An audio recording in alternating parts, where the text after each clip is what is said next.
في كرة القدم لا يوجد سؤال يطرح أكثر من الأفضل؟ ميسي أم كريستيانو رونالدو؟ اليوم نعرض لكم المقارنة الشاملة بالأرقام، البطولات والإنجازات. نبدأ بالأهداف والمساهمات الهجومية. في عالم كرة القدم قلما تولد أسماء تخلد في ذاكرة التاريخ. كريستيانو رونالدو اسم تجاوز حدود المستطيل الأخضر ليصبح رمزاً للإصرار والإنجاز والعظمة. على مدى أكثر من عقدين خاض 1277 مباراة وسجل خلالها 934 هدفاً بمعدل تهديف يبلغ 0.73 هدفاً في المباراة الواحدة.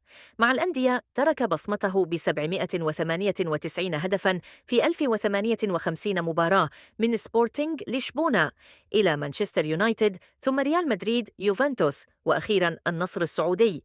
أما مع منتخب بلاده فكتب التاريخ كأكثر من سجل أهدافاً للمنتخبات، 136 هدفاً في 269 مباراة، ليصبح الهداف التاريخي للمنتخبات الوطنية.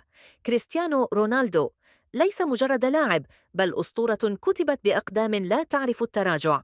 ليونيل ميسي فنان الكرة وأستاذ الأرقام.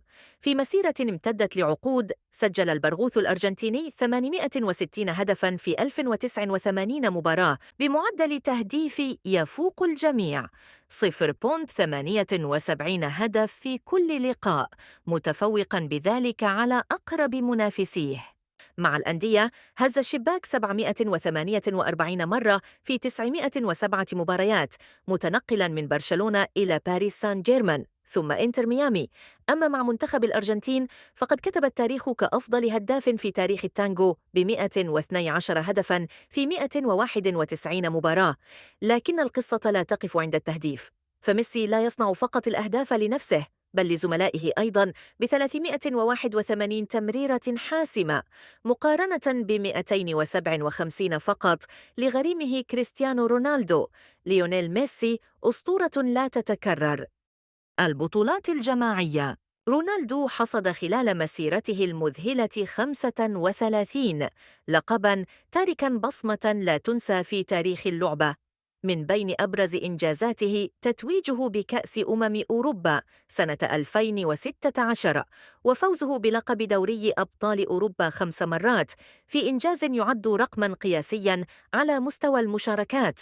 ولم يكتف بذلك، بل كتب اسمه في تاريخ الدوريات الكبرى بعدما توج ببطولات الدوري الإنجليزي والإسباني والإيطالي، ليثبت أنه نجم لا يعرف الحدود. ميسي حصد خلال مسيرته المذهلة 47 لقباً جعلته رمزاً للنجاح والموهبة. توج حلمه الأكبر بالفوز بكأس العالم سنة 2022 بعد أن قاد الأرجنتين إلى المجد، كما أحرز كوبا أمريكا في نسختي 2021 و2024 ليؤكد مكانته التاريخية. وعلى مستوى الأندية توج بدوري أبطال أوروبا 4 مرات، وسيطر على الدوري الإسباني بتحقيقه 12 لقباً، ليصنع إرثاً كروياً سيظل محفوراً في ذاكرة الملايين. بكل حماس أنهينا الجزء الأول من رحلتنا، ولكن لا يزال هناك المزيد قادماً. الجزء الثاني يحمل مفاجآت أكبر وتشويقاً أكثر، فلا تفوته. اشترك في القناة وفعل زر التنبيهات، ولا تنسى تضغط لايك علشان تكون أول من يشوف الجديد.